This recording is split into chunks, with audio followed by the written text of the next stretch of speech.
start, and it says that the Hangout is on air. So there's all these people waiting for us, so I guess we're going to talk to them. Hi, everyone. Welcome to the eModels live stream.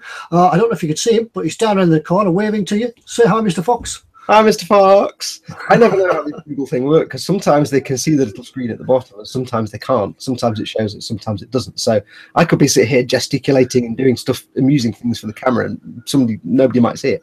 So I'll just assume that they can. Yeah, so right, we're all here. I'll just stop this stream with it. Everybody's in. Everybody's in. Yeah, there's a lot of people in tonight, and they've all been waiting. Once again, they've all been waiting outside the door with the tickets. So we'll have a look. We'll go back to the top. Who's first in tonight? AG. AG. Welcome, AG. You were first in tonight. Welcome. Beyond Hope. Gross Models. Alex Kutal. Beyond Hope. Just said we have said that. Scott Sutherland from Orkney. From Orkney. Good girl.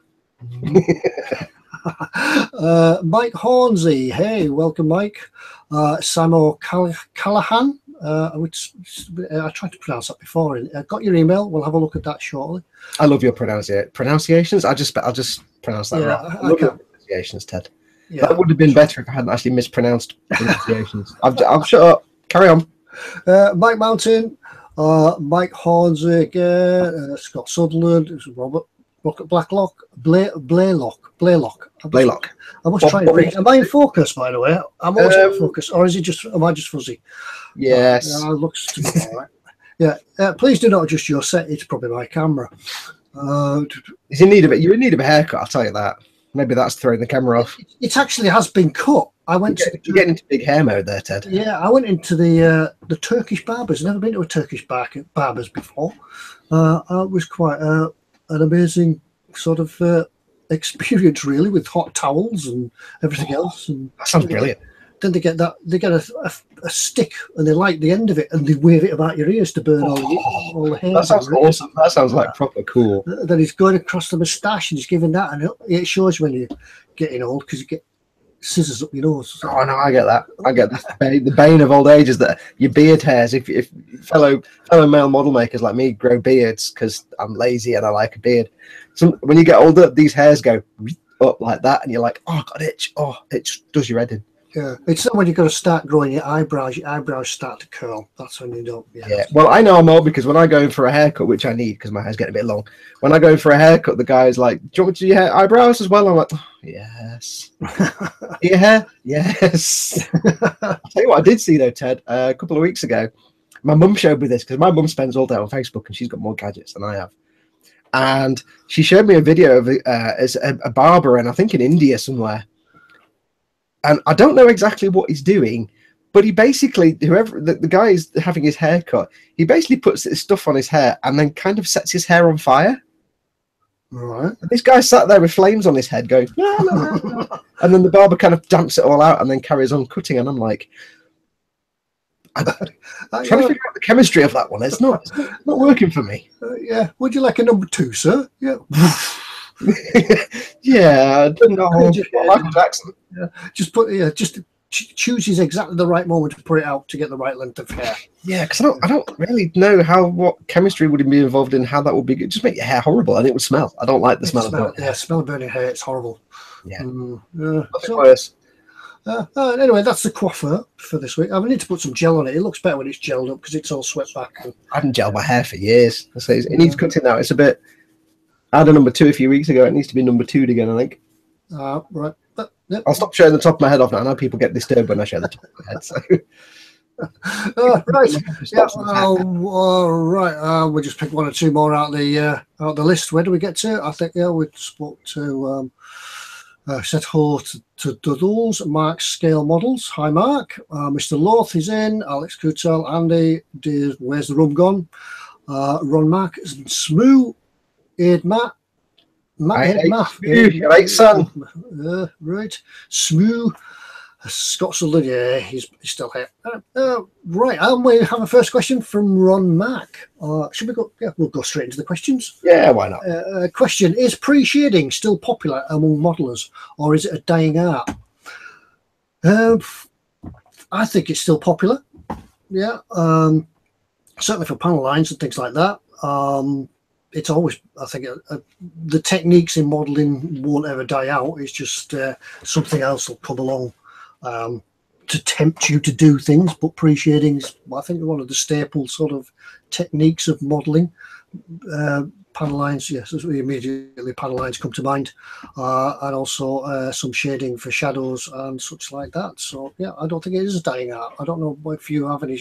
I know you can post shade, lighten your panels for modulation, things like that. I'm not a great fan of modulation. Not that I've ever tried it, but I just don't like the look of it. I think it works better on the smaller models.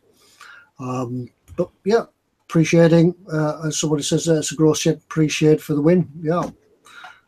Yeah, I tend to agree. I don't think it's a dying art. I think it's one of those things that you can either be bothered to do or you can't be bothered to do. And it's not relevant for every single model. If you're making a sports car or a shiny, clean thing or whatever you're making, it may not be relevant. But if you're making something that's got a bit of weathering on it, then yeah, pre-shading is really cool. But I don't think it's dying out. I just think it's one of those things that I think a lot of people think is a lot more difficult than it is. I mean, I've tried post shading, and post shading is really hard because if you mess it up, you've just messed up big time because you've already painted the model.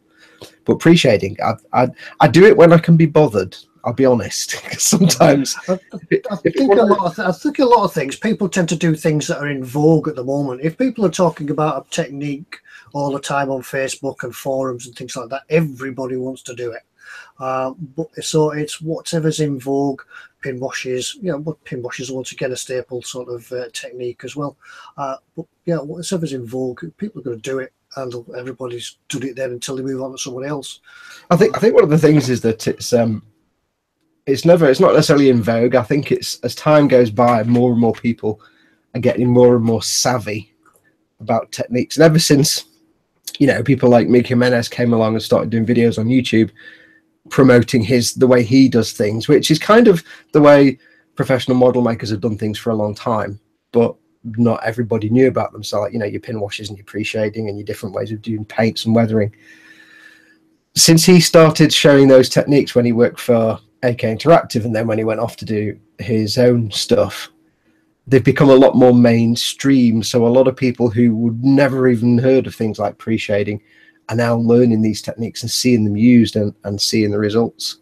But I think it's just one of those things. Like I say, if I'm working on a kit that I've already got bored of before I finished it and I get to the painting stage, I might pre-shade it, but I might not. Sometimes I might just do a gunk wash and get a very similar effect. So it's not. I don't think it's dying out. I think it's just, if anything, getting more popular as more people learn more advanced techniques.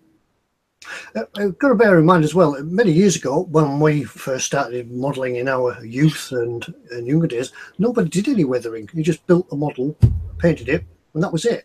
And then you moved on to the next one. But then, since chipping came in, mud effects and everything else, everybody now wants to weather models. And some people say that you don't have to weather models. Yeah, correct. Yeah. You don't have to. I see in the comments, Northwest Modeler says, sold on my aircraft, only do cars now, so no shading for me, just nice and shiny things. Yeah. And that's a perfect example. If you're doing like Alan's doing his shiny cars, you're not really going to do any pre-shading. It's not something you need to do. But I have to say, if that's what you're doing, Alan, kudos to you, because shiny things, it's really hard. One of the reasons I don't do nice shiny models is I don't have the skills to do nice shiny models. So if you're focused on things like sports cars and stuff, then good effort. Yeah. Good effort. Yeah, pre-shading also works differently. It works on some models and doesn't work on others. Like you would pre-shade a World War II aircraft, but not necessarily a civilian airliner or a Red Arrows Hawk, because them things are kept pretty pristine. So it wouldn't work on a Red Arrows. But however, not to contradict you, but you and I both saw, I think, the day when it was posted up somewhere, a guy doing a paint job on a Phantom. Oh, yes. He had the most amazing... I've never thought of this. What he did was basically painting it a light grey colour. And he wanted to suggest that kind of... If you go and look at an old plane, a metal skin plane, it's not a smooth surface. It's not a matte surface. It's kind of dimply because the metal expands and contracts as it gets used. It heats up and cools down. That's where metal fatigue comes in. And he wanted to kind of suggest that slightly irregular surface, and what he did was he painted it a medium grey colour.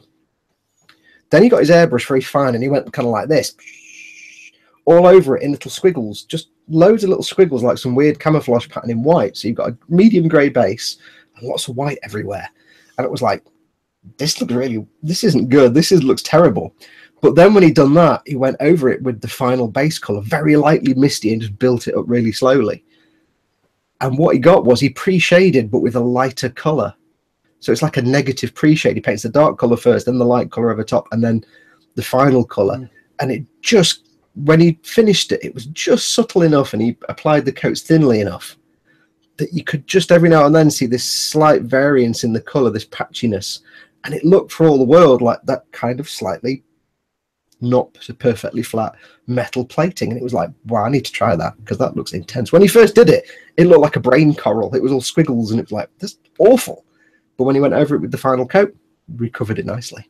Yeah. If we find the link again, we'll post it up in various places and people can have a go at it and have a look. Yeah, but he also did some wonderful techniques. But after he put his decals on, he went over them with Tamiya polishing cloths and rubbed all the decals down and everything, and it really worked in the end. Fantastic model. Yeah, because he gloss varnished it. He did his decals, gloss varnished it.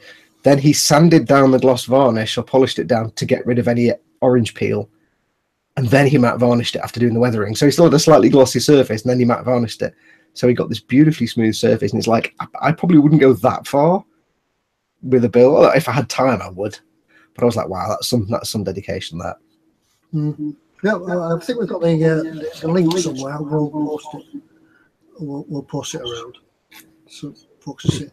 Any more questions from you guys out there? Don't be shy. Do ask. We do as always. We will apologise because the chat moves so fast that if we don't see your question, please post it again. Sometimes we're chatting away. We see a question at the side, and we think we'll answer that in a minute, and then it's moved up.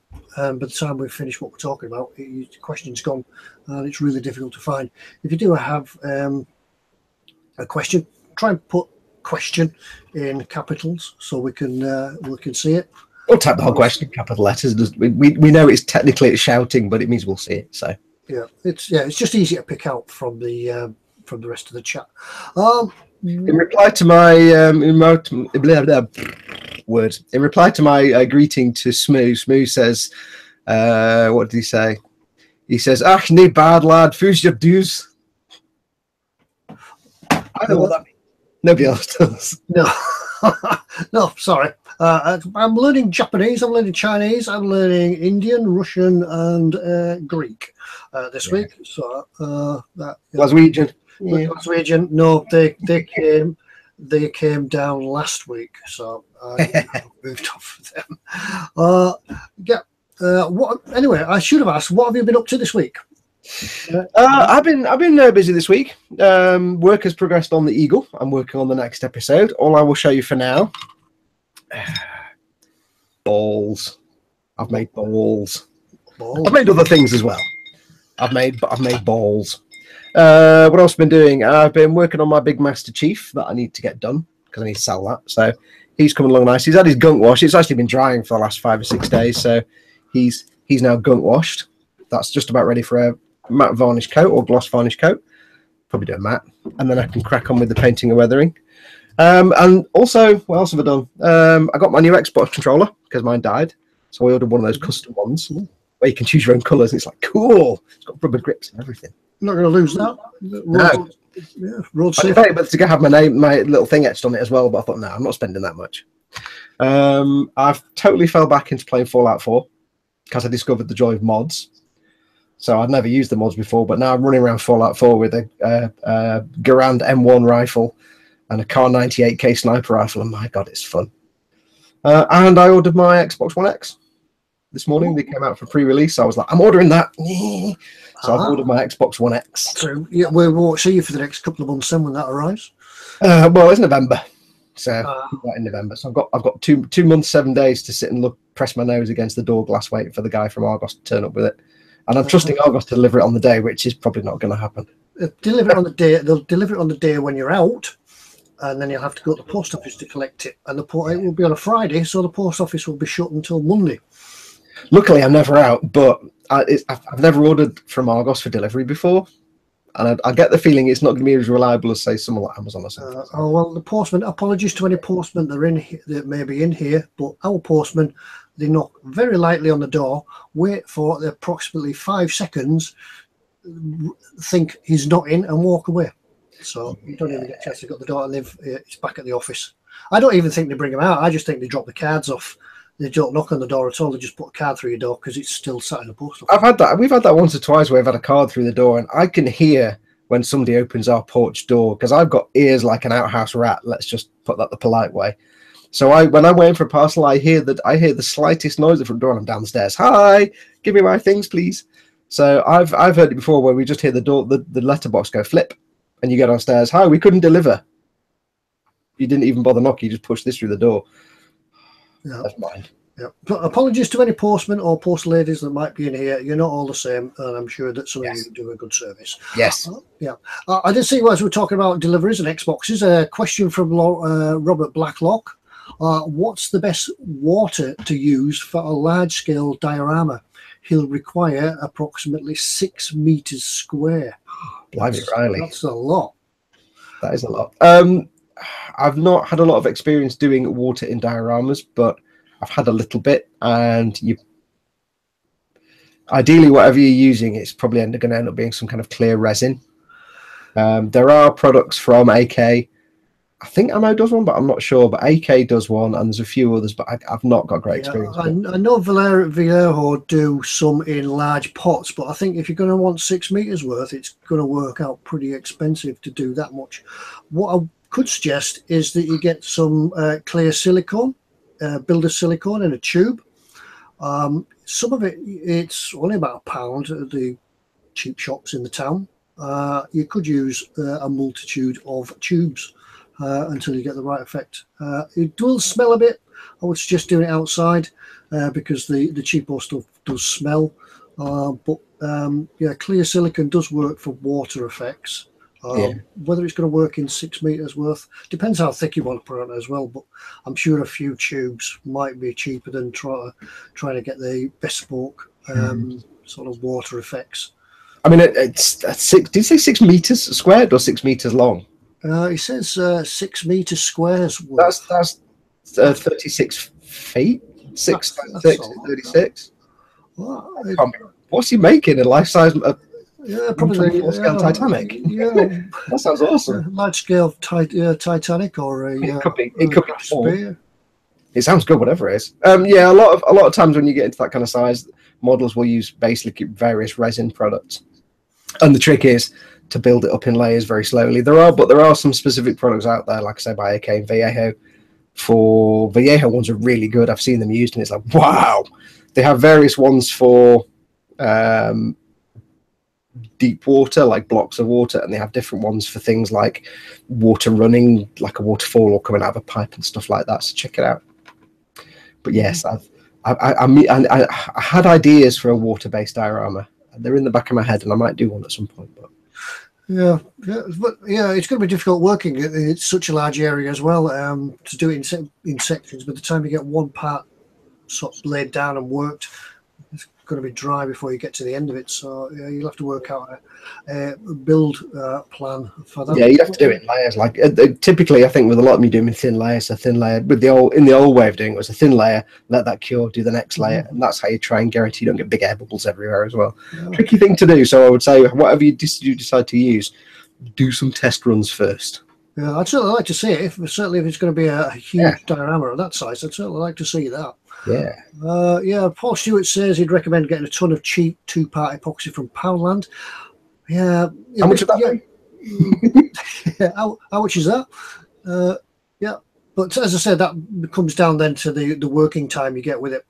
Depends how long, because you're going to be working at such a large area. Yeah, Dave, why's the room's gone? I can never pronounce that. I should be able to. Just why's the room gone? Dave, why's the room gone? Barker says, be careful with the heat it would generate. Silicon and things like that, and resin. They can be exothermic if you're using a lot, so they can get quite hot. Yeah, Net Voyagers ordered a spotting scope from his for my telescope, 600 double helix. But yeah, no, I don't think we could see it in this part of the country, can we? But I don't know where everybody else. But there's a partial eclipse. Has that been, or has it happened? No, apart from the fact it's August and yet it feels like October or November. And I don't think we get it. We've not had it today, or very, very lightly. Don't get much of it. Ron Max says, "Did I not say that I wanted to do a submerged tank in a diorama? No, I wanted to do a sunken Titanic. Yeah, that was it. I would like to do that, but I'd just make the wreck look like it's been under the water for like 100 years."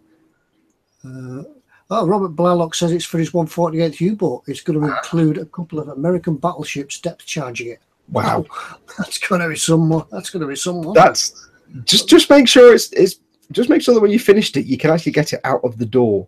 Otherwise, it will have to be in that room for the rest of time. Like if you sell the house, you sell the model with it. Because I remember a few years ago there was a sort of a spate of people building boats in their bedroom, full-size boats, and then having to take the wall down to get the boat out. Why did they never thought of doing planning might have been? Yeah, perhaps he bought it as a model. Perhaps he bought it as thinking it was a model, and then they started gluing things together and thought, "Oh, sugar, it's 1:1 scale." No. I must admit, talking of water dioramas, the most outstanding water diorama I ever saw. Well, no, second most outstanding. One of the most. Let's not get specific. One of the most impressive water dioramas I ever saw was quite simple. It was just a U-boat coming out of the water, but all you could see of the U-boat was the tower, the sail, the conning tower, coming out of the water. It was coming out like that, and maybe the tip of the U-boat right at the other end, and the rest of it was just water, and it was painted so you couldn't see through it.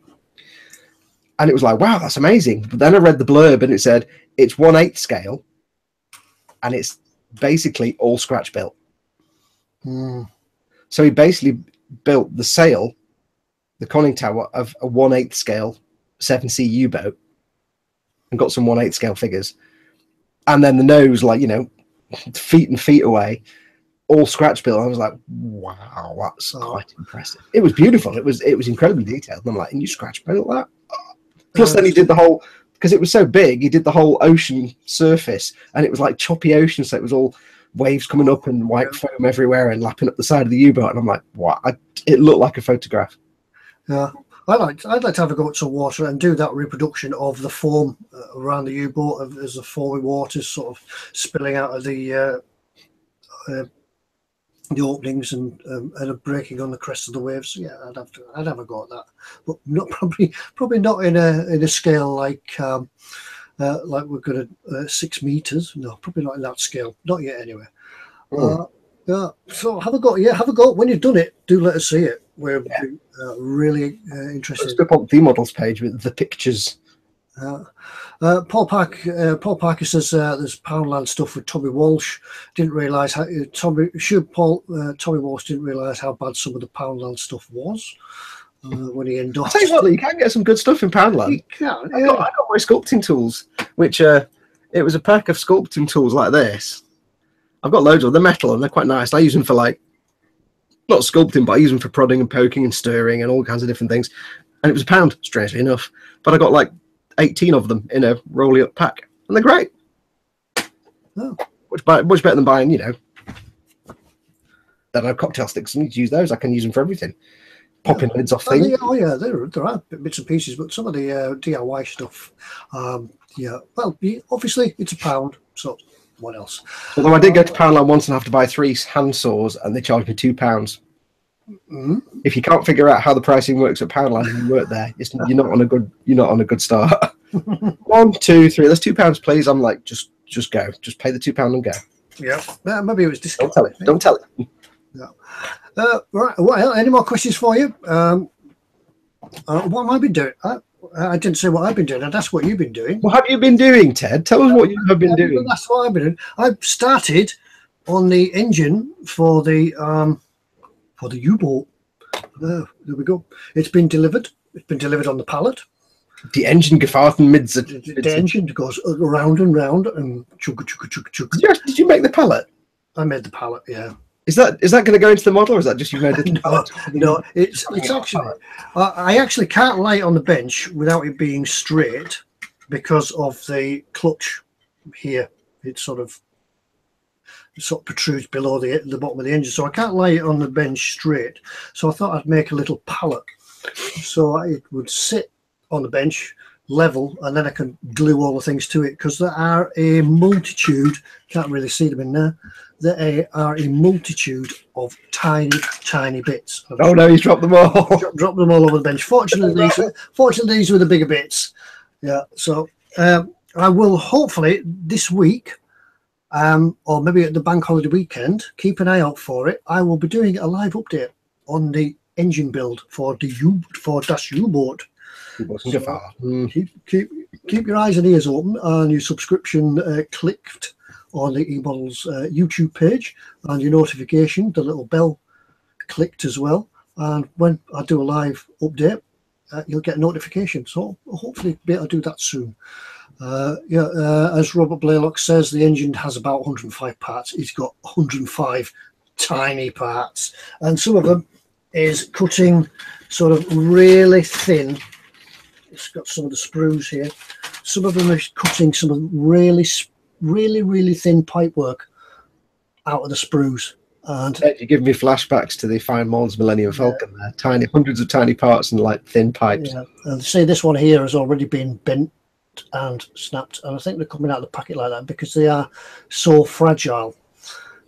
So there's a way of getting them off, which Tony at Heligan 35 told us how to do them gently, which is a really good idea. So I'll maybe try and show you that on the live stream as well. So right, yeah, Dave, where's the room gone back? It says nearly it is carpet monster time. Yeah, I was spending hours last night on my hands and knees looking for a part. Yes, looking for a part. There was, if I can find one, it says there were 6 of these. See the little hook part there? It says there are 6 of them. Make 6. Now I cut them all off and then sort of looked, and there were only 5 on the bench. So I spent an hour, at least an hour, searching for it. I hate that. I really hate that feeling. Clear the bench off, hands and knees on the floor, got the torch out looking for something, and then found that part number 6 was in a totally different area. It was still on the sprue. So I hadn't lost it at all. It was still on the sprue. I can do worse than that, Ted. When I was doing my Master Chief, bearing in mind that the smallest part's probably about this big, and there's only about, I don't know, 20 pieces to it. I got that thing right. There's the left leg. There's the inside of the left leg. There's the right leg. Where's the inside of the right leg? And I spent an hour looking for it. It was on the bench. You know when you have one of them moments where your brain just goes done. Ron Mack asks, is there a way to pour paint from jars into mixing pots without the paint going all over the place? Yeah, welcome to Tamiya and Citadel pots. They're a nightmare. You can use a stick or something to pour along. I find, like I was saying about my little sculpting tools, anything like a metal rod, a cocktail stick, or a metal sculpting tool like that, just pour the paint along the edge, the thin edge. So get your paint pot, pour it like that, touch it to it and pour it along, and it should run down the thing in it. It's not completely guaranteed it won't go everywhere. Citadel paint, that will go everywhere anyway, but it just means it's less likely to go everywhere. So use a stick or something you can use as a prong or a point just to go down. I found that usually works quite well. Yeah, I do it in a couple of ways. I either have these disposable pipettes. I think somebody mentioned them in the team. Yes. In this live stream. You get loads of them for about a couple of quid. I got these off a friend from work. Hi, Paul. Or another thing that I do is I actually get a stick, such as a stick. A stick is such as a stick. Stick such as this stick I'm showing. Dip it in the pot and then sort of dribble it into the mixing pot. Dribble it, it drips off, and eventually you will get measured amount. If you're impatient like me, just go for the pouring on a stick method. But yeah, just pour it on a stick and wipe it off with a cloth. I mean, I used to use pipettes, but I got sick of doing this all the time. I just want to pour it. There you go. Yeah. You should try pouring. It's even worse when you're pouring paint into things like little. I use these as little sort of when I mix a colour. These little dropper bottles that I got for £1. They're even smaller, so you're trying to pour paint into these from, say, a Citadel or a Tamiya pot. That's always a challenge. So yeah, a stick or something, or Ted says pipette. God, I can't get my words out. Pipette. One of the worst containers for pouring paint out of is the Humbrol paint pots. Remember them, the original paint pots? Little tin ones. The little tin ones where all the paint used to gather around the edge, and you could never get rid of it. And then eventually the paint would build up on the lid itself, and you could never get the lid back on. And do you remember the fond memories of like wherever you used to make your models, there were always little circles of paint on the surface because you try and get the lid off and it go bing, and the lid would fly off and go stick it side down on the table. You'd be like, "Oh, Mum's going to kill me." Yeah, or on the carpet. Yeah, moving. Yeah, how the furniture used to get moved around the living room just to cover the paint pot, the paint spots. Yep. So yeah, have a Bill Davis says, "Try pouring Alclad, nightmare." I can imagine because that's super thin and stinks. Yeah, it's super expensive as well. So if you spill any of that, it's like, oh, you don't want to drop it. Yeah, and always put the lid back on. Yes. I've many a colour of cutting mats. You always get a brand new cutting mat, don't you? And you think, right, I'm going to keep this one clean. I'm going to keep it clean, and I'm going to clean it every time. And when I spill anything on it, it will get wiped up, and it never happens. Question from Net Voyager, not about model making. He says, would be nice if you could leave the comments section open, or do you do that when the recording goes up about the chat for the stream? It's not anything we have a control over. The way YouTube works and streaming works through YouTube and Hangouts is that when you start the stream, the chat is there.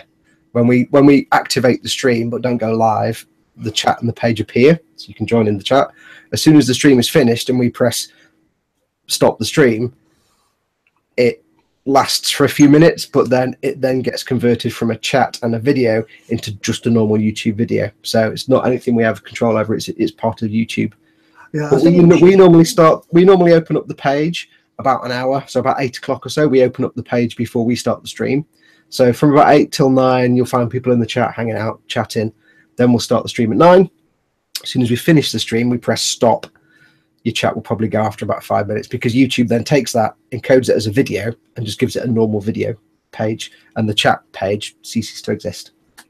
Yeah, certainly. I think at one time that you could see the chat with the video, but YouTube changed things around. Yeah, you can't see it anymore. But it certainly would be handy if we could leave the chat open, because if we make references or somebody says something in the chat that's useful to everybody else, it's gone. That's why we always call out we'll read out the comment we're referring to anyway. It's just the way live stream works. YouTube creates a page for the stream while it's an active stream. As soon as it finishes, that page is gone. Normal YouTube pages don't have live chat on them. So yeah. So what else? Did I miss any questions that have gone up there? Let's have a look. Just have a look back. Beyond Hope says, apology type. My normal keyboard is knackered. Using a rubber foldable keyboard, but space and O are being teenagers. Yeah, I've had keyboards like that. Yeah. Remember when you used to have a typewriter, the proper typewriters where the keys used to sort, and you used to get 3 coming up together, and it was a sort of potluck is what you used to sort of type. I have fond memories of the old mechanical keyboards. I have very fond memories of working with the girl who, bless her, wasn't the sharpest tool in the pack, in the drawer. And one day, for a laugh, it was these old IBM mechanical keyboards, so you could lift the keys off. So one day we swapped 2 of the keys, like P and D or something like that. We just swapped them around. It took her weeks to figure it out. She put little reports into the IT department over and over again, saying my keyboard typing's not right. And the IT guy kind of came and looked at it and saw it and was like, "Yeah, don't think we can do much about that," and then left it. It took when she found out, she killed us. But you know, the days of Smooth says, I'm thinking back to my Enigma decoding days. Yay! Hey, I'm not that old. Yeah, yeah. I do remember in my old job, typing on a keyboard, typing out reports. It took an age to do it. Cut and paste wasn't a thing in them days, so you had to make. If you made a mistake, a spelling mistake, it was out with the sheet paper and in with a new one.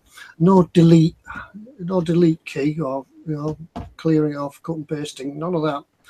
The first computer I ever worked on wasn't even a PC. It was a dumb terminal. So like, if you play Fallout, you get the green screens with the text, and it was literally that. It was a green screen with just text, and it was connected to DVLC in Swansea. I used to work for the DVLC. Yeah, that was it. Yeah, and it wasn't a computer; it was just literally a terminal. So when I play Fallout now, it's like God, that's keyboard sound. That when you just that was my job 25 years ago. Yeah, we had the green screen for the DVLA. Yeah, Yep. we do that. Yep. You fill in the forms, submit the test. Ron Max says, did I type with just 2 fingers? The 2 fingers typed out many reports. I can type with multiple fingers, but I have to kind of look at the keyboard. After all these years, I'm only just starting to be able to not look at the keyboard. Yeah. And Shadowland Scale Model says Tipex was our delete of the day. Yeah, God, I've just got the flashback to the smell of Tipex now. Timber says ICL terminal. It probably was actually. I think it was. Yeah. Yeah, I just saw a question there that's come up from Wayne Lazenby. He says, "Hi guys, what is the best glue for rubber band tracks?" The best glue for rubber band tracks is staples. Yeah, or a hot screwdriver. Sometimes I used to melt the tracks with the hot screwdriver. No, Daddy, because ultimately it's a great. You get 2 ends of the track and 2 little studs that stick up. Put it on hot screwdriver, and it melts it.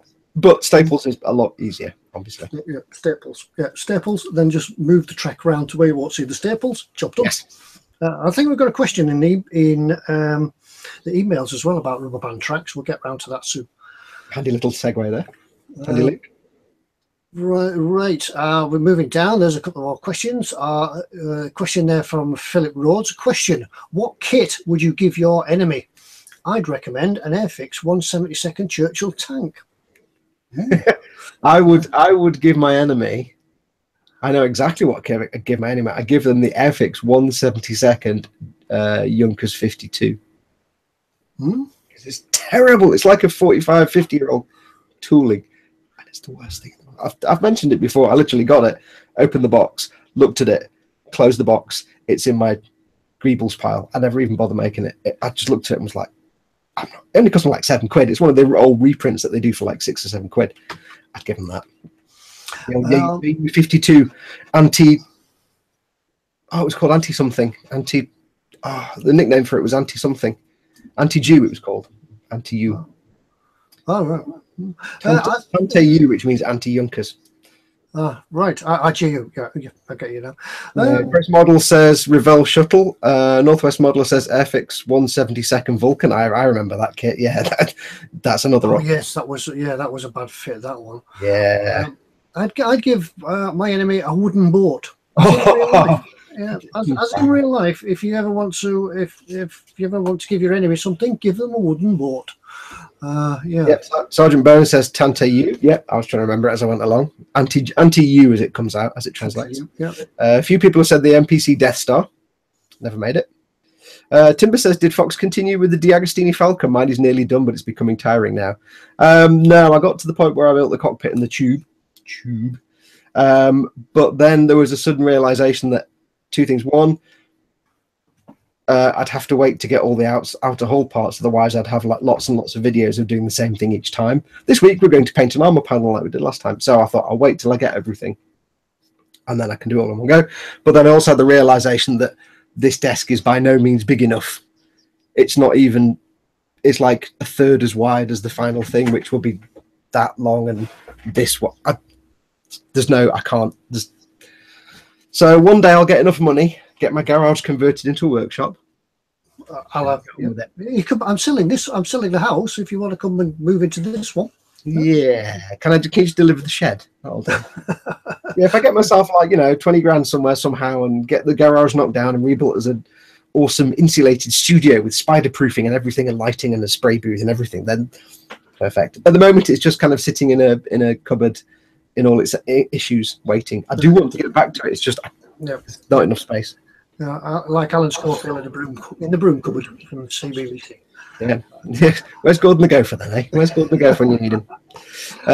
What other ones did we have that people said that would recommend? Paul Parker said the what did he say? Of course, HMS Victory. Oh God. Yes. Notice how we're all suggesting really old kits. There could be something we learn. I would suggest any old Airfix kit, basically. Any Airfix tall ship. They're all old. Rustin Customs says Airfix Halifax B3. What else have we got? Ron Mac, Italieri 148 Dakota, awful kit. Scott says, anything by Panda Models? Never heard of Panda. Oh, yes, I have. Yes, I have. Let's have a look. The Orc Boy says, these kits will be added to gross models. What to do next? Poll. Spider Proofing Lol says, Robert Blaylock. Yes.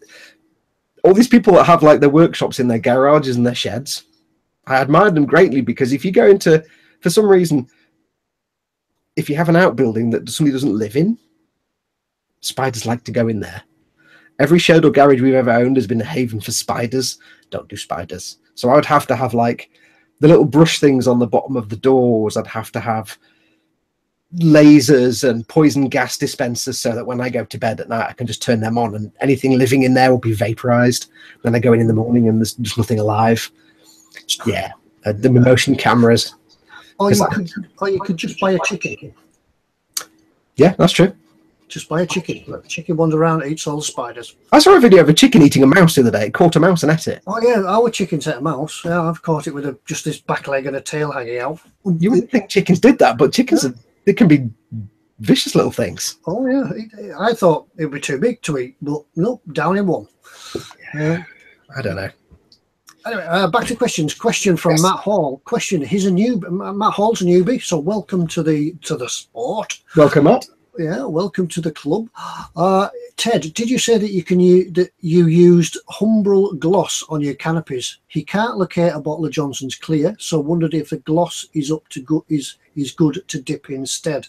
What I actually used, I think you still get it. I think it's still around, and I think eModels sell it. Humbrol Clear.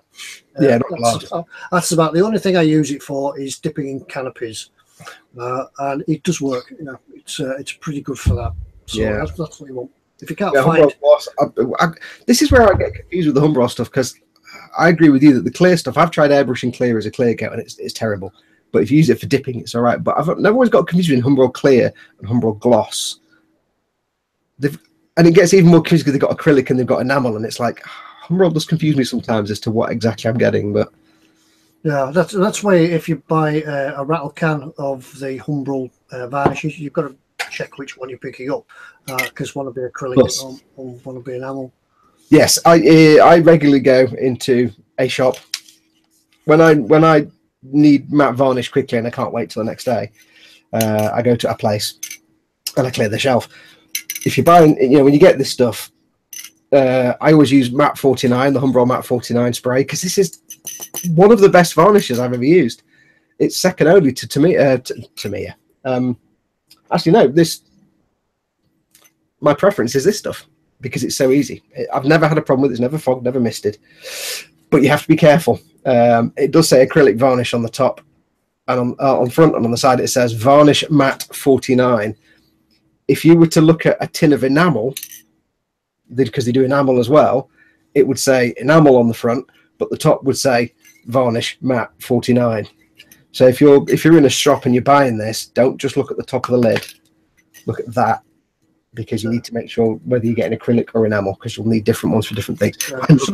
Some of them are in racks, and all you can see is the lid. And sometimes the shopkeepers are not the brightest people, the store assistants, and they will put one.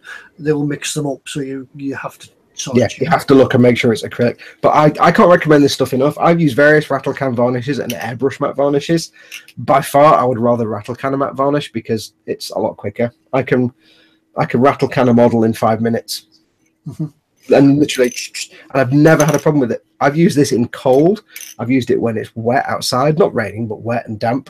And it's only ever given me little white, bloomy, speckly patterns once because it was really, really cold and wet. But it kind of looked like a starfield that was making a spaceship a stand for a spaceship, so it kind of worked. Never had a problem with it. If it's cold outside, stick it in a bowl of hot water for a few minutes. Never had a problem with it. I know that one time, maybe a few years ago now, whether they've changed the formula, I do know that one time the Revel in Revel, I'm reading the chat, the gloss varnishes or the matte varnishes, the enamel ones used to yellow over time. I think it's changed now. I think they must have changed the formula. I've not heard the reports about it doing that since. Yeah, that's one of the things a lot of people will look for in a varnish is will it go yellow over time, and I'm not aware of the Humbrol acrylic stuff going yellow over time. I'm aware of the enamel stuff going yellow. Again, that's like you say quite a while ago, so when they changed the formula. I have to say though, I have tried the Humbrol varnishes for airbrush. I can't get them to work. Either they stay sticky or they just don't look good, but it could be me doing it wrong. But I've tried them through the airbrush and I found that they go stringy. They almost spray like a spider web. Yeah. Maybe I'm not mixing that right. The matte varnish in the little pots is good for brushing on. I'll give it that. Yeah. But I mean, I don't tend to have great results with airbrush varnishes anyway. I think possibly it's down to me and my technique, but I don't know. I prefer rattle can because it's just, if you've got a model that you can just blast it with varnish at the end, like you're building a tank or something that's not going to have shiny parts and matte parts. If you can just put it outside on the piece of wood and go, psh, psh, psh, psh, psh, there you go, done. Yeah. Instead of doing all the little bits and with the airbrush, sometimes it's not a problem to take the easiest route. By the time I get to the end of a build, I'm kind of bored of it. I want to get on to the next one, so I'm not going to spend a week airbrushing it. I'm just, there you go, done. And matte varnishes, the rattle can varnishes are good for you guys out there that don't have access to an airbrush, because you can paint your model with your brush and things like that, and usually a coat of varnish at the end from a rattle can will smooth out all your brush marks and things like that. And one tip for using a rattle can, try and, before you use it, warm it up, put it in some hot water for a little while, warm up the contents, and you'll find it'll spray a lot easier and smoother as well. Yes, when it gets cold, it tends to form clumps in the nozzle, and that's why it gets a bit blobby and spitty when it's cold. So, and this is, you find people in body shops that use like lacquer varnishes do the same thing. I've done it when we've worked in body shops. You get your big tin of U-Pol and you bang it in front of a space heater or a heat gun or a big thing of hot water, and you just put it there for 20 minutes till it gets to the right temperature, and then you can spray it on the car. So exactly the same principle.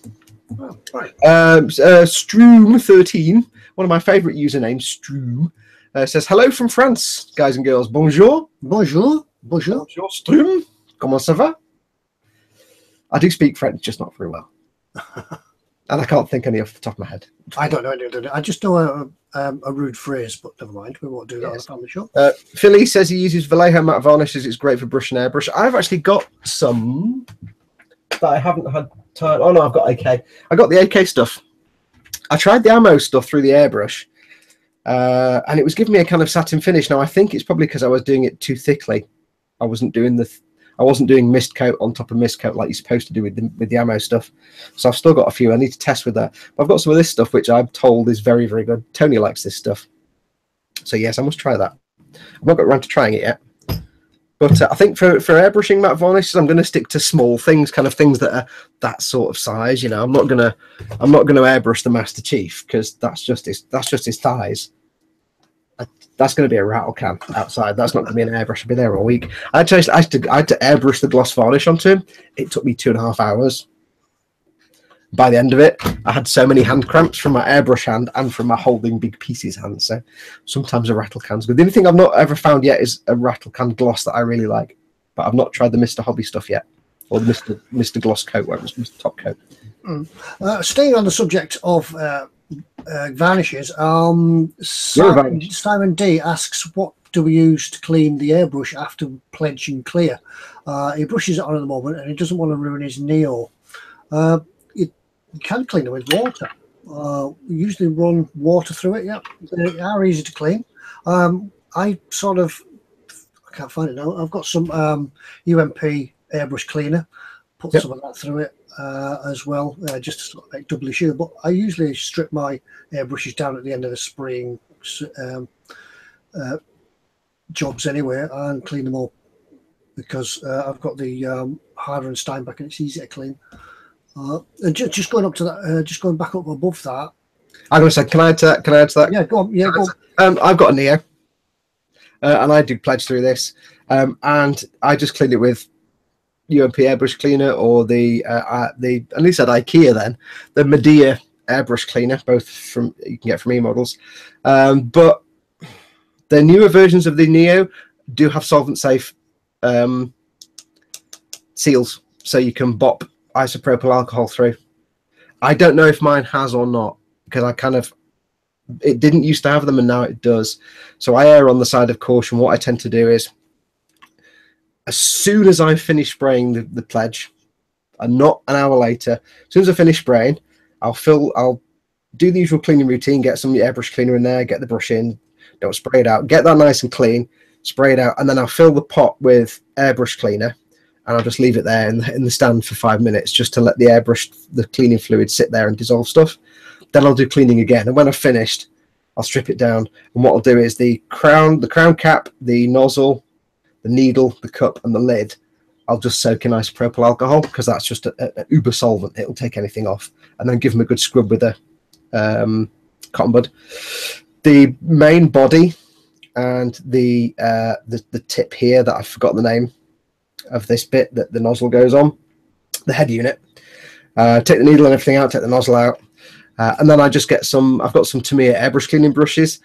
I'll just give them a really good scrub for about 5 minutes with the cleaners, and then I will very quickly just whiz some isopropyl alcohol through. If you've got your airbrush in the last year or so, you're probably fine just to completely just clean it with isopropyl alcohol. I have to be careful because I don't know if mine is solvent safe or not. So a little bit of solvent very quickly isn't going to cause a problem. But IPA, isopropyl alcohol, if you've got a solvent safe airbrush, isopropyl alcohol will clean any paint out.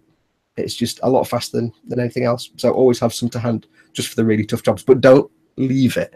As soon as you finish spraying your gloss varnish, get it cleaned out, get it stripped down, clean everything, especially inside the head unit where you can get the little brushes in there. Because if that stuff sets, you've just varnished the inside of your airbrush, and that's a real pig to get out.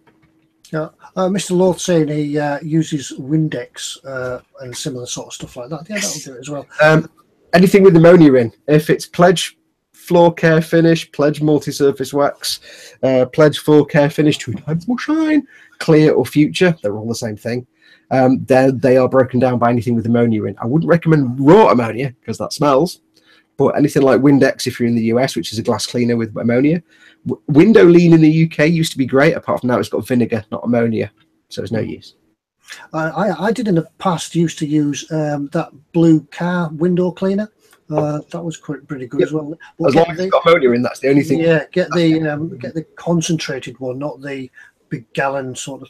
It's full of water. Yeah. I mean, you could if you really wanted to get yourself a bottle of ammonia. I don't know where you'd get a bottle of ammonia from, and dilute it down. I'm not a chemist, and I'm no experience in doing that. So whether that would create an explosive mix, I don't know. Don't go and do it on my word.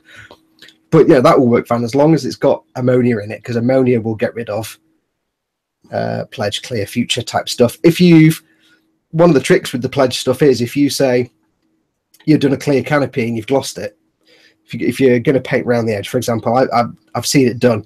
Somebody had a canopy, they gloss coated it, dipped it in, glued it on the model, they glued the canopy on with super glue, like you do, and on the outside it fogged up where the super glue was. So what they did was they got some window cleaner with ammonia in it and just wiped it off. It removed the Pledge, but it took all the fogging with it because the fogging was on top of the Pledge.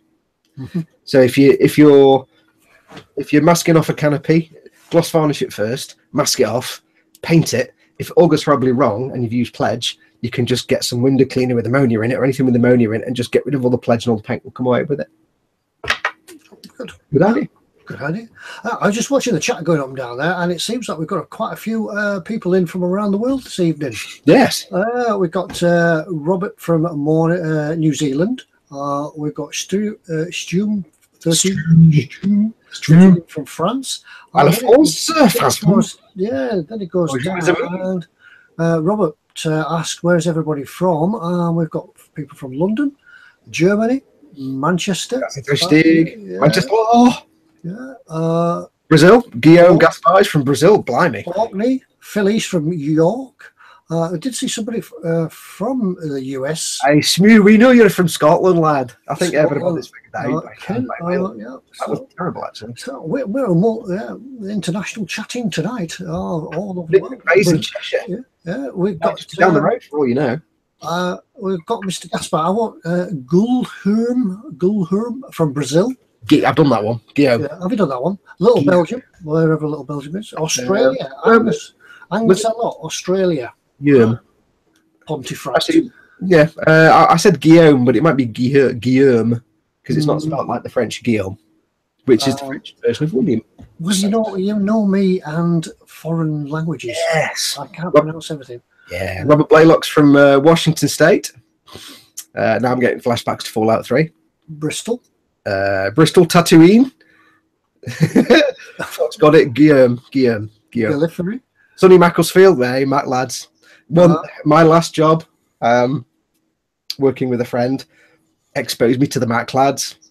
I'll just stop that conversation there because it's not family friendly, but I'd never heard the Mac lads before, but I was aware of them. Now I've heard the Mac lads. Yes. Yeah. Norway. Norway. Val Clorin is in from Norway. Ashton in Bristol. Smooths off to Fort William next weekend. Met a hairy Hebridean lassie. Ooh, hey. Oh, well, let us know how it goes. Yeah. Vincent. We know Vincent. He's in Norway. Norway? Yes, the Netherlands, even. Sorry, Norway. Netherlands. Ted Little is just because that's what Belgium is. It's a small... No, you're in Belgium, aren't you? Why did I think... Vincent, are you in Belgium or Netherlands? I can't remember. I think it's Belgium. I don't know. I think for some reason I thought it was Netherlands. We could go sofa surfing all around the world. Yeah, get him to pay for it, Pete, mate. Pay for us to go around the world visiting your customers. Yeah. Just pay for the flights between places, and we can sofa surf on all these guys. We've got St George. Wait, which St George? Andy B67. St George. There's a few St Georges. I'm thinking a long way away on an island somewhere. Sergeant Bones, the Fulda Gap. Where's the Fulda Gap? Which me?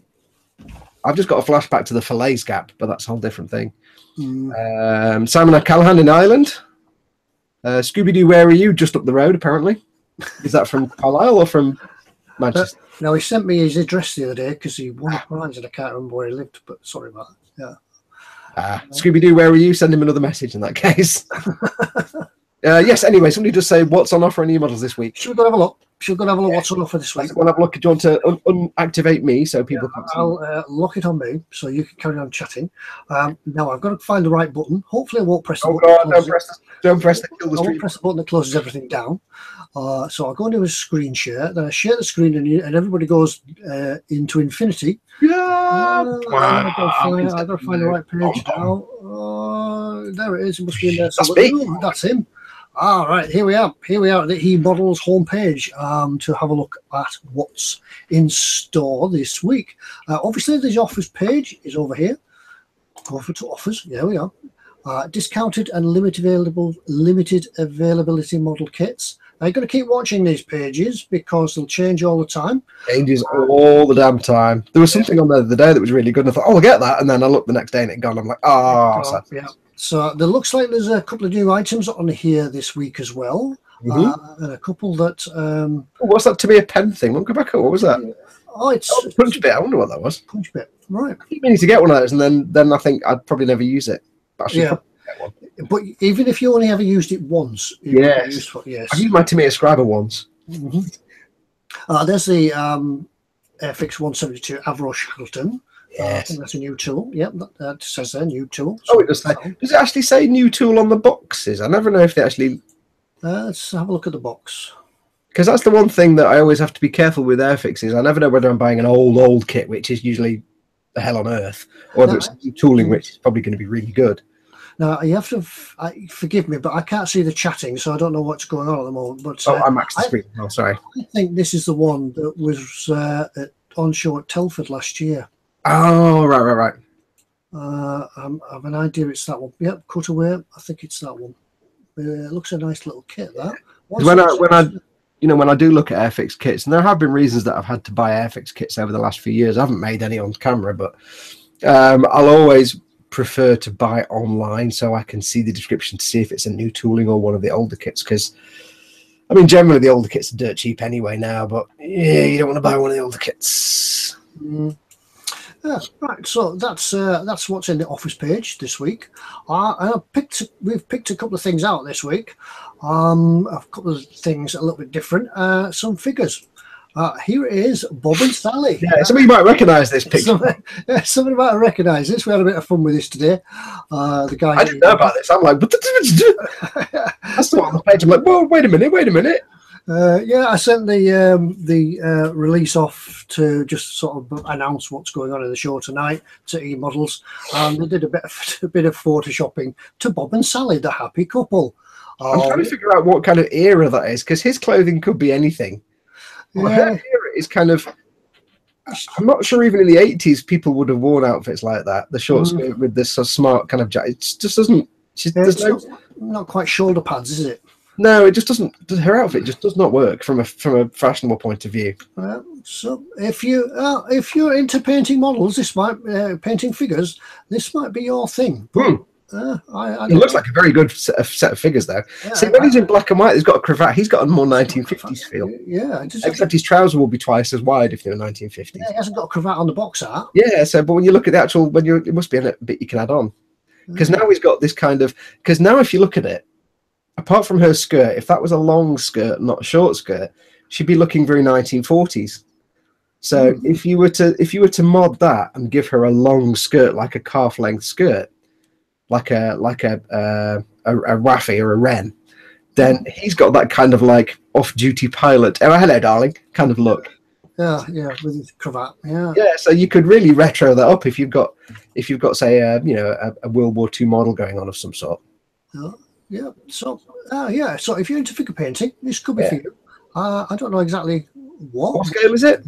I forgot. Hang on. 1/24th. 1/24th couple. I can show you if you want to cut to me. I can show you how big a 1/24th figure, because I've got the little 1/24th scale. Hang on. Stop sharing. There we go. And I should come over to you at the moment. There we go. There we are. That's you. Yes, it's over to me. So yeah, 1/24th figure is that tall. Is it locked onto me or is it onto me? Yeah, it's on you. Oh, cool. Yeah, is that tall? That's 1/24th me. So just so you know. So it's quite detailed. Yeah, you could get some detail in that. So. And that's 3D printed from a scan of me. So those figures actually look really nice and detailed. So yeah, So that's Bob and Sally. It's not me and Fox on our weekend off. What we do on our weekend off? I don't know if I prefer being Bob or Sally. I kind of like the freedom of the skirt. And no, then again, I thought no, the skirts are horrible and the shoes don't work. It's a really bad outfit when it's coloured like that. There's no coordination there at all. I'll lock it on me. There we go. There we go. Right. We can see that. That's Bob and Sally, the happy couple. You can build them and make up your own story, about Coronation Street type story with Bob and Sally, couldn't we? You could get into all kinds of shenanigans by modding those figures. Right. Remember Ken? I like that idea of giving her a longer skirt and keeping the guy cravat so it looks very 1940s, because that's a very 1940s looking jacket. So Bob and Sally, I think that's the modern equivalent of Action Man and Barbie. But let's move on. Let's move on. Another figure for you. I thought it comes to pronunciation. Wait for it. Carabinier, Italian Carabinier. You got it right-ish. Is that Italian Carabinier? Carabinier, yeah. Carabinier. Yeah, I thought it was something a little bit different for anybody doing figures. I think there's a whole range of these. Like you can get a guardsman for Buckingham Palace. You can get a US Marine. And the Vatican Guard. I think there's quite a few of these. I don't know what the guy's called at the Vatican, with the big blooming type trousers. Oh yes. You can get him as well. So there looks like there's a whole range of these from ICM. I mean, it's something that's often overlooked, but a lot of traditional model makers, especially like 20 years ago, and some of the older generation, their thing is historical uniformed figures. Like these and like hussars and on horseback and things like that, and a lot of sort of the best model makers started off doing things like figures. There is a big interest in historical, just standalone figures. I know a lot of us do our sci-fi and our armor and armored vehicles and stuff like that, but sometimes it's worth getting into different things, because a lot of model makers, started off doing things like this. And going back 20-30 years, this was model making. This was your hussars and your blokes on horseback and your historical Napoleonic figures and stuff. And you see some fantastic figure painting in that. So it's worth looking into. If you want to get into your figure painting, try some historical stuff. Yeah, if you just want to change your genre for a little while and try something a little bit different, go out of your comfort zone. Now, there's not a lot of skin tones on this one. Yeah. It's just his face. He's got gloves on and everything else. So the rest of it is just down to sort of really painting his uniform. So I think these kind of figures are also really great for practicing and doing your oil painting techniques if you're going to shade and color with oil paints, because they do lend themselves very well to oil paint. Oil paints are very good on figures. Yeah. Not that we could be not that we're experts in figure painting. No, God, no. And another one a little bit different, more up to date, and I think I'm not sure if this one is being built by Gav at eModels. I think I've seen Gav making a start on this one. This is the 1/16 Delta Force American Soldier modern figure. He hasn't got the digital camo on his uniform, so this one could be quite an easier one to paint. I'd hate to have a go at trying that digital camo. No. That's going to figure that'd be interesting. That would. Yeah. I do have to say, Dragon do make some fantastic kits, but that looks like a 1992 Atari Lynx game cover. It's just like, yeah. Unfortunately, there's no other pictures of this one, so it's like a Spectrum game cover. The artwork's a bit weird, but they can make some fantastic. Yeah, I'm sure the actual figure is better than. Oh, they're some of the best. Dragons are some of the best. And now this one. This one I picked this because it a little bit of interest to me. This is back to 1/35 scale. It's the British AEC truck. Now, some of you may recall a while ago I did mention that I was building the AFV Club Matador, and these are the figures from Hobby Fan that go in the back of the truck. They're early World War II figures with the helmets and uniforms. And it's just something a little bit different to set off the model. So if you're building the Matador as well, or any sort of early World War II UK armour or truck or anything like that, a couple of figures here to complement that. Can I just say, Ted, those three guys in the back of the truck, that's just begging for you to have some sort of in-scale, like, farmer's wife just out of the gaze of a diorama, so they're all looking quite appreciatively of like some French farmer's wife. Yeah, giving it the old shouting and whistling and calling as the truck drives past. Yeah, to use the colloquial terms, dolly bird or something. Yeah, because what I thought about doing with these figures, I was actually going to have them leaning over the side of the truck outside. I was going to build a diorama outside a pub as the colleague is getting sort of lifted. A drunken colleague who's getting lifted by a policeman, that sort of thing.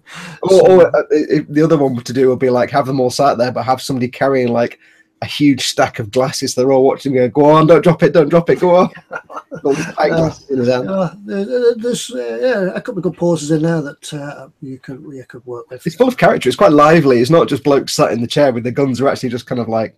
Yeah, having a relax. It's just there's a whole story behind just three figures sat in the van. I like that. I'm quite impressed with that because you can get them all looking the same way. You don't have to put what's happening on the diorama as well, because you could be looking at something. They could be looking something out of shot as such. Yeah. So a very cunning idea will be to make a model of the guys sat in the truck, having a picture taken, so that when somebody comes and takes a picture of the model, it's people posing for the photograph that the person taking the photograph is taking. Wow, I've just got art on there. That's kind of like some kind of artistic moment. Yeah, that's good. Yeah, lots to go on there. Right, let's have a look at a few other things here. Now, a bit of nostalgia for this one. There was a release by eModels. If you subscribe to the eModels email, they have just got in stock a load of nostalgia type Airfix kits. And warning, if you grew up in the 1970s, you'll probably recognize all of the next things that are about to come, and you'll feel really, really old. It's brilliant. Yeah, so there's the command post, and there are lots more. We'll come down just from the first ones. Now, I'm sure that you guys out there at some time in your model building career, whether you like Airfix or not, must have built at least one of these. I have fond memories of the pontoon bridge set from when I was like 5 or 6 years old. If not all of them, the pontoon set, and you could put them all together. You could build them all; they're all at the same scale, and you could put them all in a diorama. You could put them all together. Interesting point, by the way, Ted. That pontoon bridge set, the the spans that go across the sides were well used parts in many British sci-fi TV and movie model makers toolboxes. So if you watch anything with space vehicles in it from the 70s and maybe early 80s, you know, and even before, you'll probably find on some of the model filming miniatures, there's probably one of those spans somewhere. They were legendary parts. They were like a universal greeble. They're like, everybody used them on something sci-fi wise somewhere. So, but yes, I have fond memories of that. It takes me back. I'm feeling really old now. Now, I remember this one. The look of this one with the railway lines in it, as you see here, brings to mind that Airfix many years ago also did a whole railway set. I don't know if they still do them or if they're still available. I remember you could buy railway engines, railway sheds and stations and everything else, and it all sort of fit together because they were all 1/72nd scale. And I think in the back of my mind, I'm sure I did this with a railway engine on it. But that's all you could get, was just the railway engine. You couldn't get the carriages, so it was just a railway engine. But there are loads of nostalgic style kits. The comments in the chat, people are saying they feel really old. They've all made this and that. Yeah, you must have. And that, do you remember the figures, the soldiers? Those they weren't styrene. They were like vinyl, a vinyl. Yeah, they were like a vinyl. And the German machine gunner, his gun was always bent. You could never. Yep. He's lying down with his arms stuck out, and they were always, the Germans were always a German grey colour, and the Allies were always a kind of khaki yellow colour, and the Americans were always green. When I was like 5 or 6 years old, we didn't know these were model kits. We used to go to the shop and buy a pack of these Airfix figures, cut them all out off the sprues, and then we'd have little armies, and we'd get like a marble, and we'd come up with some way of firing a marble into each other's armies to play war. So we'd fire the marble back and forth, because we didn't make them as models. We just had them as little action figures, little tiny action figures. Yeah, you never painted them. I used to have after Christmas, you'd end up with a tin that used to hold the quality street, and your tin was full of soldiers. Yeah. And before you could play a war, you had to sort them all out into all the different sides. Yeah, because you couldn't have Germans in your American army or British in your... That wouldn't be any good. What was I going to say? There was something else in the comments. When I was saying about the spans on the pontoon bridge being staple pieces that movie and television model makers made, Zadster says those are Saturn V booster stages. Yes. Star Wars is full of them. Space 1999 and Joe Anderson Productions are full of Saturn V parts. There's one I remember as well. Didn't the Commando set, somebody might in the chat might be able to remind me, didn't the Commando set have canoes in it? Yes. Oh no, there was. Oh, I don't know. There was a set where you got this tiny little canoe with two dudes with the oars in, one pointing left to right and one pointing right to left, so they were paddling in opposition. And you had two little dudes that sat inside it, and there were two of them. I don't know if it was that kit or if it was a separate kit with some commandos. Oh man, I've forgotten that. Yeah. How do you remember all that? I just saw the box out there, and I saw the little canoes in it, and it suddenly I think they do. Things that you see or smell or taste. I remember being a little kid. I remember being a little kid, and it's like you're having all, you're in the bath and you've got your toy boats that you play with, and I had these little two tiny canoes, and I used to have them sneaking up on the toy boats to try and storm them and put mines on them and stuff. Yeah. Because the thing you have to remember is when I was a kid in the 70s, World War II was only like 25 years before. 55. So I was born 25 years after World War II. So when we grew up, the thing we played was, where kids in the 50s may have played, I don't know, Cowboys, Ninjas or something. When we were kids, whenever we played games like that, it was always World War II stuff. So World War II to us old people is like a massive cultural touchstone. Felt like, models and toys and things like that. I don't know if it was you that mentioned that when we were kids, we were as far away from the Second World War as the kids today are from the Falklands. Yes, well, I was born in 71, so that's 26 years. And when was the Falklands? 84? Yeah, it's already further from the Falklands to now than it is from World War II to when I was born.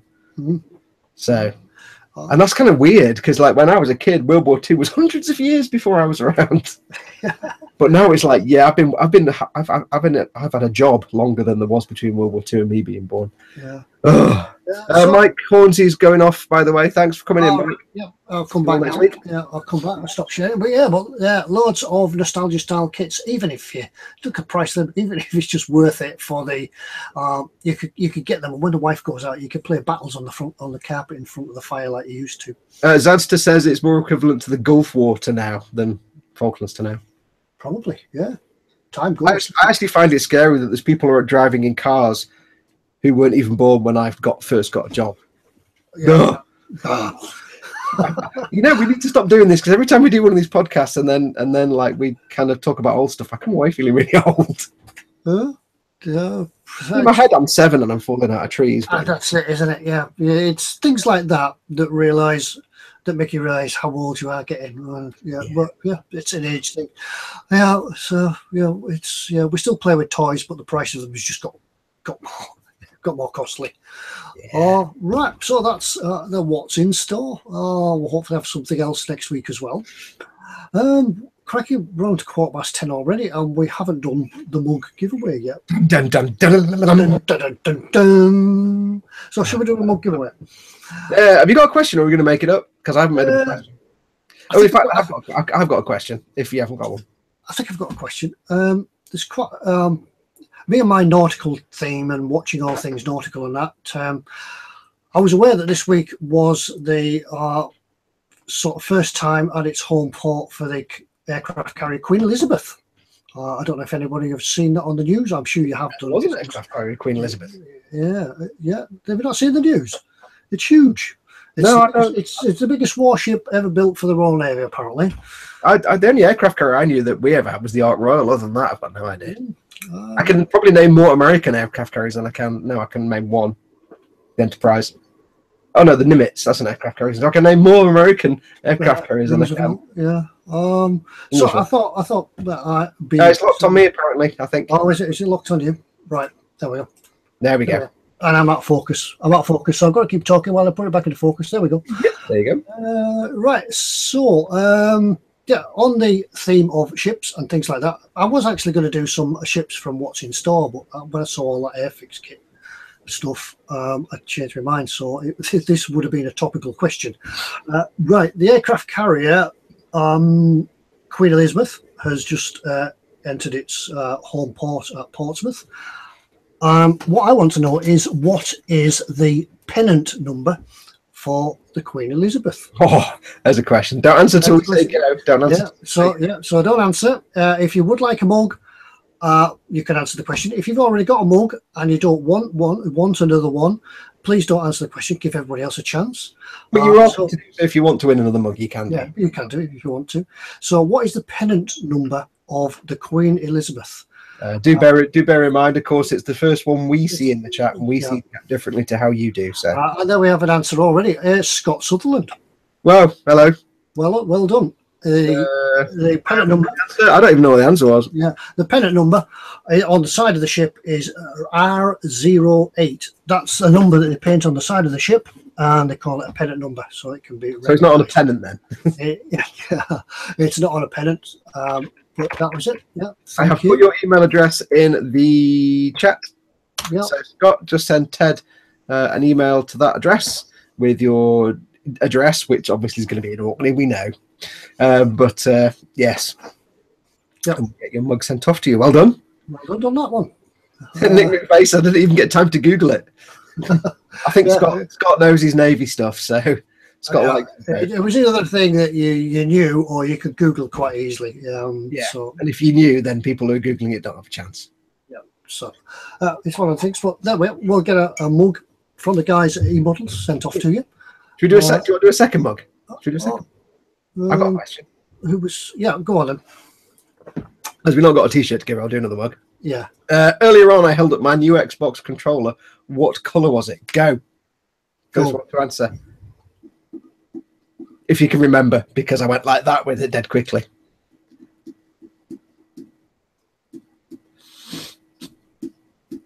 Stroom, I've just asked one. There you go. Anyone can answer that one. There you go. Paul Stewart, straight in, orange and white. So, Paul Stewart, well done. Mm-hmm. Well done. Pop an email to ted@emodels.co.uk and we'll get your mug sent as well. It was indeed orange and white. Right, thank you very much. Yeah, just figured if we're not doing t-shirt, we haven't got any t-shirts left now, have we? So, well, we've done 2 mugs now anyway. So yeah, right, yeah. Well, we'll do a t-shirt next week. Yeah, I completely forgot about the t-shirts. Yeah, we'll do a t-shirt next week as we've got 2 mugs. But thank you very much, everybody. Right, I need the email questions. We haven't done the email questions yet. Okay. Avail me of your email questions, Ted. It's a question from Chris Williams. He's deep into a pile of decals at the moment. I was wondering how everyone else goes about them. Do you start at 1, 2, 3, 4, and work your way through? Or do you jump about to wherever you feel you want to put a decal on? I tend to do it, I put the ones on I like first. They look nice. I'll put that on. And then leave the really tiny ones until the end. Yeah, exactly the same for me. Especially if it's something with 1 billion decals, you tend to go for the big easy ones first, and then because if you start doing the tiny ones, you'll get so sick of doing them you might just never finish it. I've got a Unicorn Gundam that I stopped building because I just got bored of the decals and the tiny parts and the painting. It was I gave up. Yeah, do the big decals that you really notice, and then you can do the tiny ones, and then when you get fed up with them, you think nobody's ever going to notice that that's not there, and you just leave the rest of them off. So yeah, that's what happens to the decals. I don't know if everybody else has got a system of doing it. But Trot and Chard says slap them on. Yeah, good man. Yeah, got it in. Yeah. Stream says he only knew black and white Xbox controllers, but I did hold it up earlier in the thing. That's why I said the one I held up earlier on what colour was. So that's it. Do them till you get bored. It depends. If it's a kit with only a few decals, just get them done. Oh yeah, get them on. But I did the Revell 2-seater Typhoon, and that was tedium. There was really tiny decals going like hook lifting points and everything's like that. And in the end, I thought nobody's ever going to see this. Nobody's ever going to know they're not there. And I just left them off. Tell you what, Ted, don't ever get a Vercar Gundam kit then, master grade, because you'll just hate them. In fact, don't ever get the Vercar full armor Unicorn Gundam because that's got thousands of tiny little decals. Even I gave up. Yeah, that's that one anyway. Right. Chris does say there's about 100 of the things in 1/44th scale. Oh. Welcome to TK's world. TK likes millions of decals as well. Yeah. Both idiots. I think that you need to do them in a few sittings rather than try and do the easy ones first, so you don't get stuck doing the fiddly tiny ones and get bored. Get the easy ones out of the way, and then when you do get to the fiddly ones, it's just you can take your time and dip in and out. If you do all the really hassly ones first, you'll just give up and it'll go back in the box. And use that technique that we've shown you where you paint the Microsoft stuff onto the back of the paper. Yeah, don't use water. Get the Microsoft. Which one is it first? I can never remember. It's Microset first. Forget which is which. Get the Microset on the back of the paper. Give it a couple of seconds. Put it on the model. Then a bit more set. Give it 5 minutes, and then do it. And then don't use water. It's much faster. Yeah, because if you use water, they float off, and you have a devil's of time trying to catch them and fishing them around. But it's just really, it's just instead of dipping them in the water and you just literally brush it, done, on, done. As long as you gloss coat it, it's fine. I've shown it in some of my videos how to do it. It's like twice as fast as using water. It works, yeah. And it only works on little ones anyway, so it's perfect for that. Touching on a question that we spoke about earlier about tracks, somebody was asking about fixed tracks together. Simon says, hi Ted and Fox, my question, he's got his first armour kit, an Academy Maybach 6B, and it comes with a one-piece rubber tracks. When painting, do we need to do anything special to get the paint to adhere to the tracks? That's the first part of his question. Do we need to do anything special to them? No, I think they'll just take paint straight away. They usually do anyway. The tracks today on kits are far better than they were a few years ago when they were just literally rubber bands. So they should work. You could try a primer, put a primer on. A primer won't harm either way. It will sort of grip and make a bond between the two surfaces. But especially if you're painting in enamels, it should go on easy peasy. Yeah. The thing is with those old Tamiya style single piece rubber tracks that you could staple or use a hot screwdriver, if you were getting particularly retro, is that yeah, they are rubbery, but if you're making a static model of a tank anyway, you're not really worried about the wheels. If you're going to make a diorama, you don't really care the wheels don't turn, and if you're getting really realistic, you want to give the track some weight. So what a lot of people will do is they'll kind of glue the tracks in place and they'll shape them and bend them. By that point, you can just primer over them and then paint them as normal. The old Tamiya ones were kind of that shiny gunmetal plastic, so you could get away with just weathering on top of them. It won't stick brilliantly, but if it's a static display model, it doesn't matter. Yep. Because once you get stuff on there, and you can always give it a coat of matte varnish first, and then do your weathering on top if you're not going to paint them. If you are going to paint them, say you want to get more rusty and dirty looking, just get them all glued into place, glue them into over the wheels so they have the saggy look, and then just let it all dry, and then blast it with primer with everything else. It should be absolutely fine. A second part of his question is looking to get a figure in a pointing stance in a modern uniform. Have we any recommendations? Sorry, I was just making a comment when you said that. Say again, what was the question? Yeah, his second part of the question was he's also looking to get a figure in a pointing stance in a modern uniform. Have we any recommendations? I'm pointing now. That's a pointing stance. Look. Yeah, I can't think of any. I can't think of any that spring to mind at the top of my head. We did see the U.S. Marine. He's kind of doing a disco pose. He's kind of going like that. Like that pointing mode. Yeah. You also you didn't say what sort of scale. It's just a matter of looking around. I would say have a look round, have a look at figures and such like that. Maybe it might become a part of a set in a box set of 3 or 4 tank figures or something, and you may have to kit bash one, or just maybe cut the limb or something to make it sort of point. Because I did it with this guy here. Excuse me a minute if I don't pull my earphone out. I did it. I don't know if you can see this one. The guy, the navigator gunner in the tank. There's the out focus. He was just a chieftain tank crew, and I just sort of, there's that focus in it. Let's put it back into focus a moment. There. I think you just focused it on your hand. There we go. Yeah, all I did, he's a chieftain tank crew, 1/35 scale. Just a bit of kit bashing with him, and he's pointing the way to the skipper, who's obviously lost. I think you're going that way, sir. Yeah, bugger, we're lost. But here's our RAF regiment, so they didn't go very far. So, I mean, I don't really do modern day armor, so I do occasionally, but I don't do modern day soldiery type dudes, so I don't know what figures. But there are lots of manufacturers out there that produce just figures. If you're looking at plastic figures, obviously Dragon and Tamiya have various sets in various scales. Again, like I said, says you didn't say what scale, but there are loads of different sort of manufacturers that will do figures. It's just best having a search for them. Have a look on the eModels store first of all. 1/35 is the most common. There's also a company called Verlinden if you want to get into resin. There's a company called Verlinden that do resin single figures. They're usually 1/24 scale, but they do other sizes as well, and they are beautiful figures. I did one when I did my Landspeeder Star Wars Landspeeder diorama. There's a guy stood there kind of looking at it as if it's broken down. He's actually a German World War II pilot, Luftwaffe pilot, but I kind of customized him a bit with some plastic card and bits and bobs to look kind of sci-fi. But their figures are gorgeous, but they are resin, so a little bit fiddly. But yeah, have a look around, have a look in the store, and if not, if you can't find anything there, there will be someone somewhere that does a modern infantry who just happens to be in a pointing figure if you don't want to get all moddy and changing things around, but there will be one out there.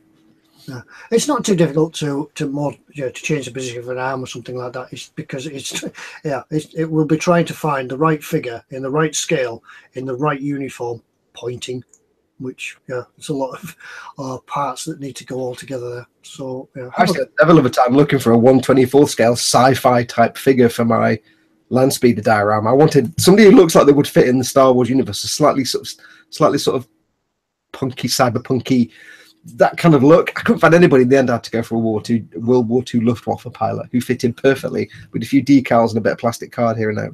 It's great. Right. A final question for tonight from Paul Stewart. First of all, he says, "What's your favourite cheese?" Stilton. Oh, Nice stuff. oh, I Ted, like that. no. Oh, I'm not a big cheese fan. I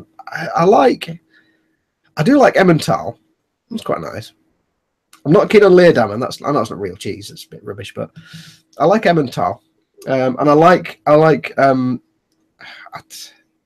the stuff that's not yellow and crumbly and dry, but the red Leicester, but it's like this. It's not dry. That's quite nice. It's the orangey coloured one. Not Cheshire cheese, because Cheshire cheese is horrible and just tastes like Ming, and it's crumbly and horrible. I tell you what I do like as well. I like Parmesan. Not grated on top of spaghetti like that. I like it just as a bite of Parmesan. It's nice and nutty and solid. But Emmental, I quite like Emmental. But still, it's like blue cheese. I can't be doing blue cheese. It just tastes like ass. It's horrible. Grilled cheddar, says Scooby-Doo. That's, double Gloucester, Wensleydale with pineapple. Wensleydale, cracking cheese, Gromit. Don't forget the crackers. And the second part of Paul's question. Philly says halloumi on a barbecue. Oh, yes. Sweet. Oh, yeah, I never thought of that one. Yeah. Me and my friends call it squeaky cheese. When you bite it, it's like biting in, it sounds like you're biting into polystyrene. Put it on a barbecue. Oh, God. Philly says, answer my question for me. Halloumi. Oh, yes, I forgot about that. Tough Ton Chard says, loved all cheese until he became lactose intolerant. Oh, that's a real bad net. Oh, yeah. Simon D says Cornish Yarg. That sounds positively Klingon. Smooth says, Ted, Wensleydale on toast. Slap it on. Yes. Slap it on. Don't Slap forget it on. And the second part of Paul's question, the final one for tonight. And what kit would put my teeth? You are struggling tonight, aren't you, Ted? I'm struggling tonight. You got the Mrs. Teeth in by mistake. I haven't even opened a bottle of gin yet either. What, tonight's bottle? Yeah, tonight's bottle. Yeah, it's getting late. I need to. Yeah, I have to go. I've got to go and open the gin. What kit would make you most willing to work in the other's preferred area? So, ticket. What would make you work in armour? And I ticket. What would make me work in sci-fi? All right, Baneblade. Yeah, but that's an easy one for you because it's a tank. Is that an easy one? Yeah. All right then. Yeah. All right. I'd do a Millennium Falcon. Yes, I'd love to do a Millennium Falcon because I think I'd like to do the weathering and the all the effects on that. Yeah. That's confirmed, folks. A couple of months from now on Ted's channel. Perfect grey Bandai Millennium Falcon done. There you go. And yours, please. If I was going to do something, it would be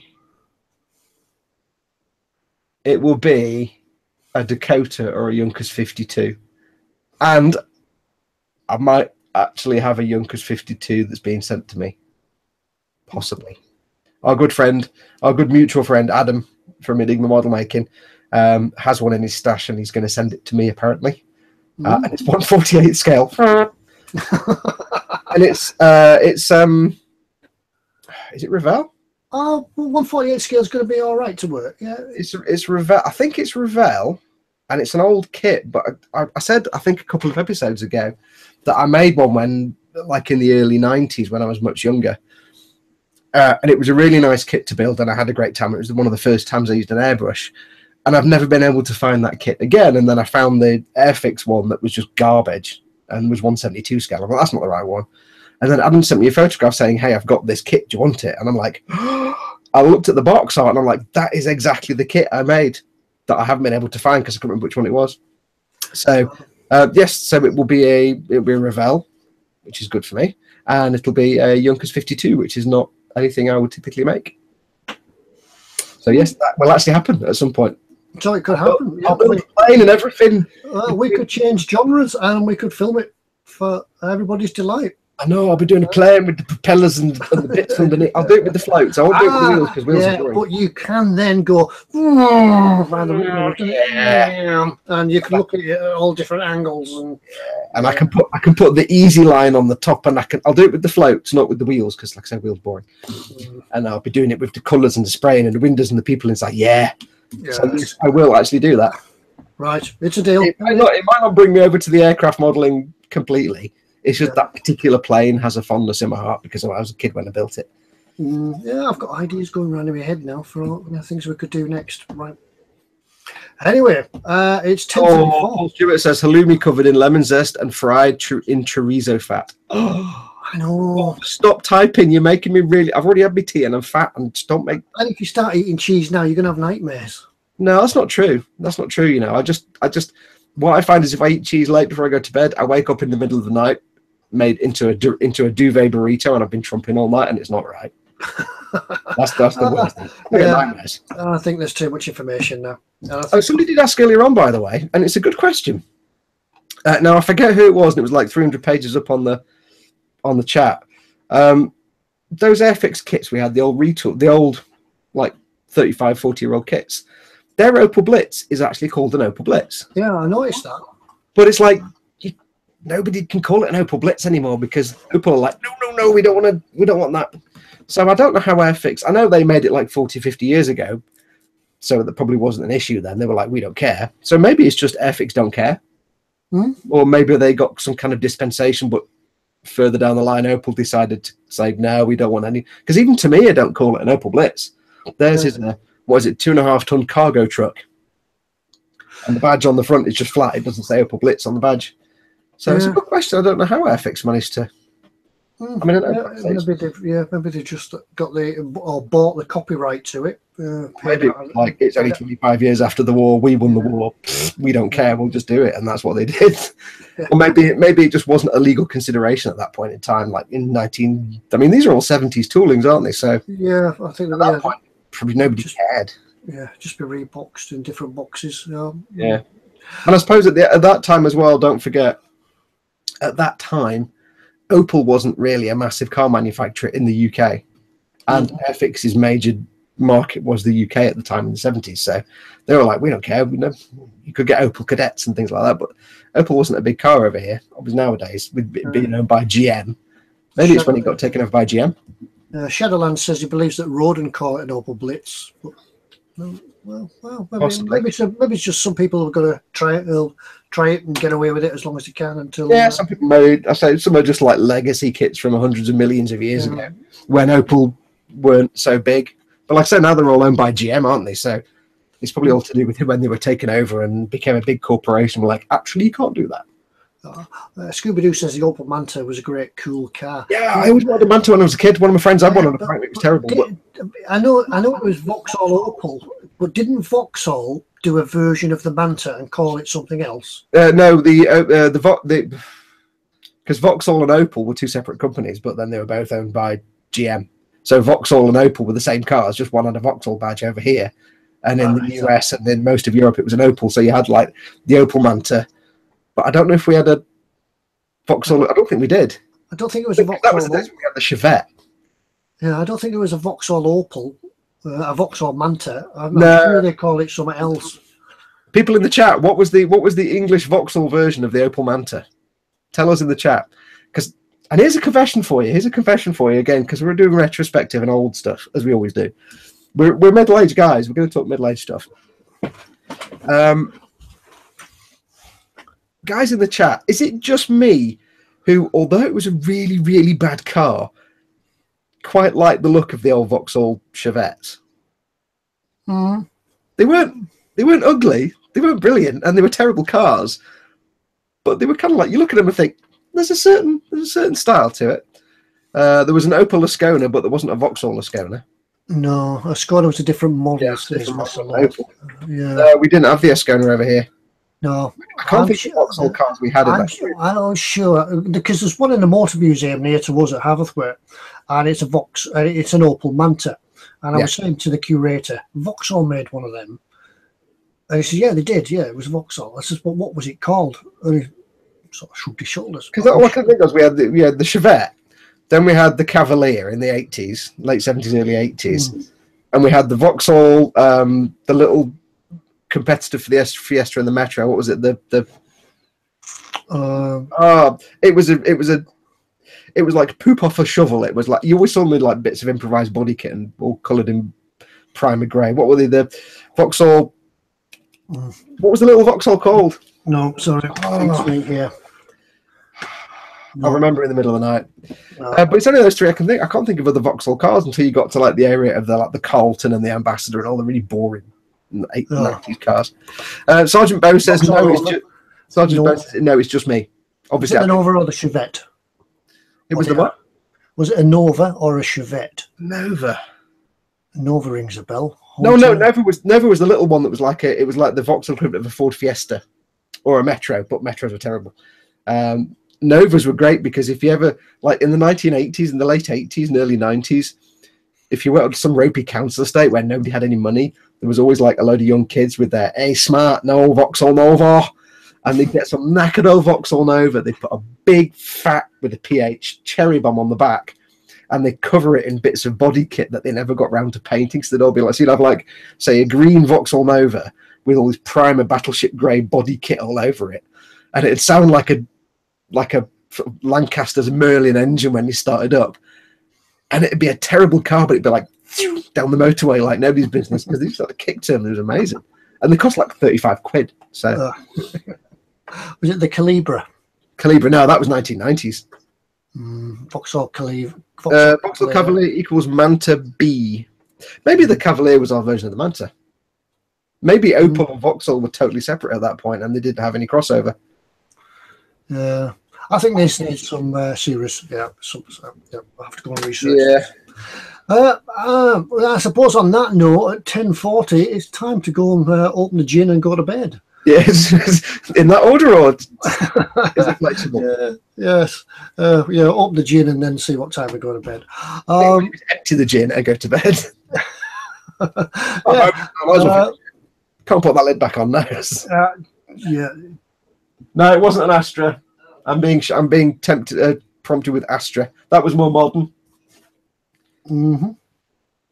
All right, just one moment. Oh, hello. Are we having words? So I'm just trying to get my phone to work.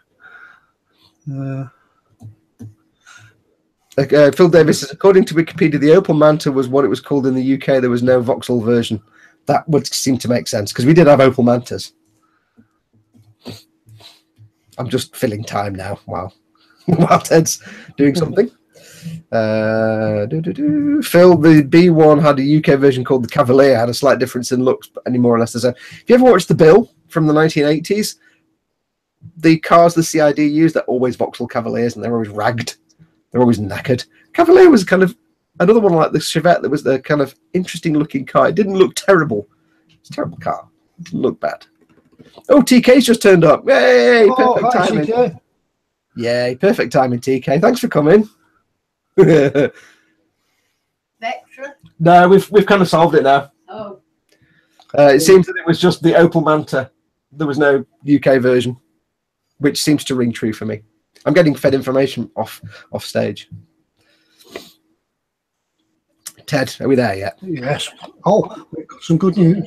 We texted the missus to say, yes, I'll bring the washing in. Yeah, we're going to have a giveaway tonight.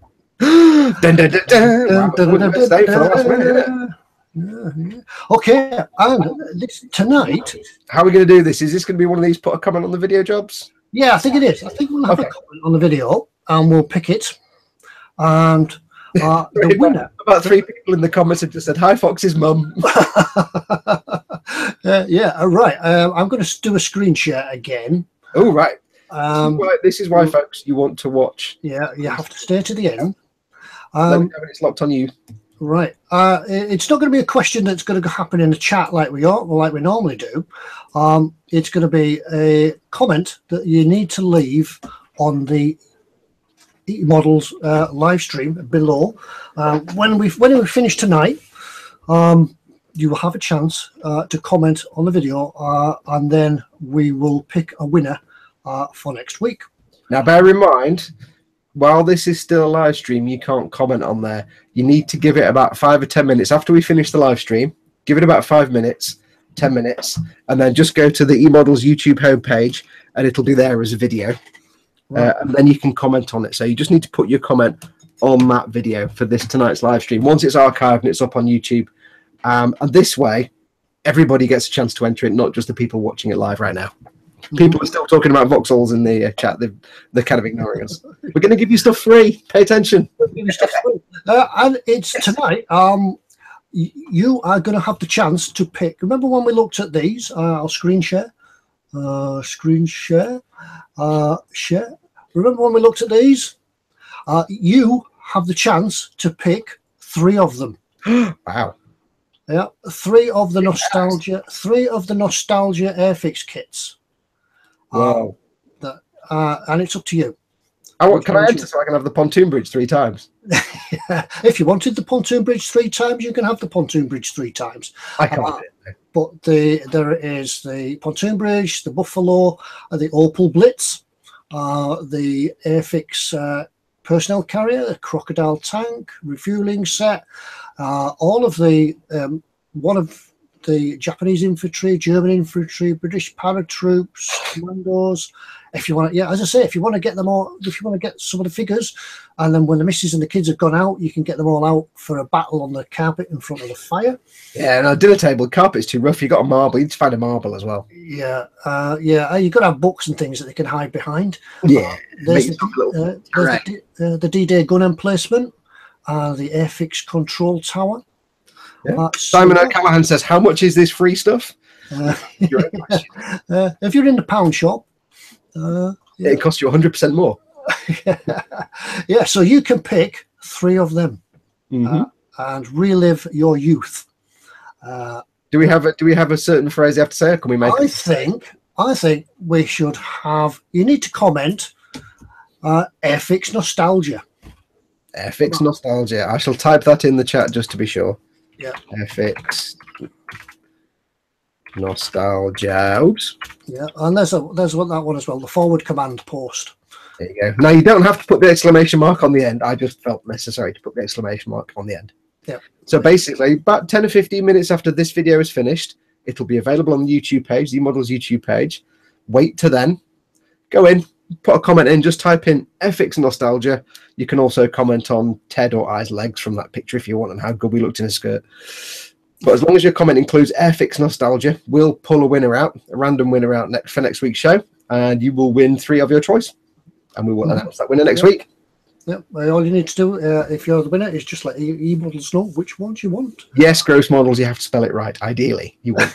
I've just typed it in there. I'm sure you can copy and paste it if desperate. So just give it 10 or 15 minutes. Go to the YouTube channel for eModels and stick it on this video. Not any other video because we won't notice it. It needs to be on this one because we'll just go in and randomly pick one of those comments next Monday night. Yeah, before we start the show, we'll pick one out and announce it on the next week's show. So you have to tune in next week to find out if you're the winner. So this gives everybody the chance that those that can't watch live, it gives you all a chance if your watchers on catch up a little bit later on. It gives you a chance to win a prize as well. And this is why, if you have actually made it to this part and you're actually watching it, this is why even if we waffle on about irrelevant stuff for like 3 hours, it's worth staying to the end because sometimes the big boss man, the voice, the dove from above, he who must be obeyed, sometimes he drops a thing to Ted very last minute saying, hey, give this away. So, and we don't know in advance. So whenever you see Ted checking his phone towards the last 5 minutes of a podcast or a live stream, it's because he's checking to see if we're doing a giveaway. I'm not checking the football results or which horses have come home and surfing that website. Don't talk about that website. Oh, sorry. Yeah, right. Okay, right. So on that note, a free giveaway. The last thing, yes. Yeah. Smooth says I might be up in Fort William through next Monday, but you'll be around for the next 20 minutes. Yeah. I mean, comment in. Yeah, and then you can catch us up anytime you can get a Wi-Fi signal at Fort William. You can drop in, and we'll announce it on the next week's show. So yeah. Yes. So you enjoy it at Fort William anyway. It's a lovely little place up there. And, where is Fort William? I know it. I just can't remember where it is. Yeah. I mean, I know it's. I can't remember specifically where it is. It's in Scotland. Well, I know that. I'm not completely ugly. I mean, isn't that where aircraft.net are? Yeah. Who's aircraft.net? TK says, wow, only 4 minutes lag. Blimey. Right. Anyway, right. 5 minutes from the end. That makes it even worse. Now TK's joined us. We're about to go. Yes. Bye, TK. Bye. Bye, TK. Hi, TK. Bye, TK. And Beyond Hope says another reminder to vote on Gross Models poll for what he builds next. There we go. Yeah.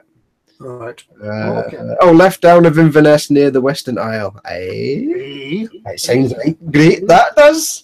I know. I went to Fort William once to pick up a boat to sail it back. That was we sail it West Coast. Gorgeous. Yeah. Go through the Cairngorms and everything else. Ken. I like that word, Ken Gorms. Yeah, beautiful part of the world. Beautiful part of Scotland. I actually should go to. I've been to Scotland, I think, once, and I was there for. I went to visit some. Well, it's an embarrassing story. I went to visit some friends at Aberdeen University. No, at St Andrews University. I was young. We went for beer, and it was like a university party. And then I came back. I was hungover, and my neighbour says to me, "There's the only time in Scotland." He says, "Did you go to the golf course?" And I said, "What golf course?" I can't go back to Scotland after that. Basically, I'm not allowed. He said, "What do you mean? What?" Like, yeah, I went to St Andrews, and I didn't know there was a golf course. So hey. Okay. Right. I'm just saying good night to Pete, mate. Good night, Pete, mate. Good night, Pete, mate. Good night from me. Good night, I'm waving at him. Yeah, on that note, I think it's time. As I say, I went to open the gin and went to bed myself, and I'll let Fox go and have a refreshment break. So no, I don't need to go for a wee, actually. I've been doing the whole podcast. Been fine. Yeah. Right. All right. Okay, then. Right. Time to go. Time to say thank you all for dropping in this evening. And it's been a great show tonight. Really enjoyed it. We've been going for almost 2 hours. What's that all about? It's amazing how time flies. No wonder we're getting old. We're spending all our time talking. We need to get older and older. I tell you, all these raiders in the wasteland aren't going to kill themselves, while I'm sat here for 2 hours doing this. Right. I've got to work on. I'm going to find the button to press and turn it off and do the same again next week. I'll see you all then. Thank you for dropping in. It's been great fun. Been great questions. Fantastic chat. Love doing it. And we'll see you always feel old at the end of one of these things just because. I'd go away shattered. No wonder I need to drink a bottle of gin. Right. I'll have to go, fellas. Good night to you all. Good night. Bye. Bye, everyone. Bye. Bye. Keep waving till the stream.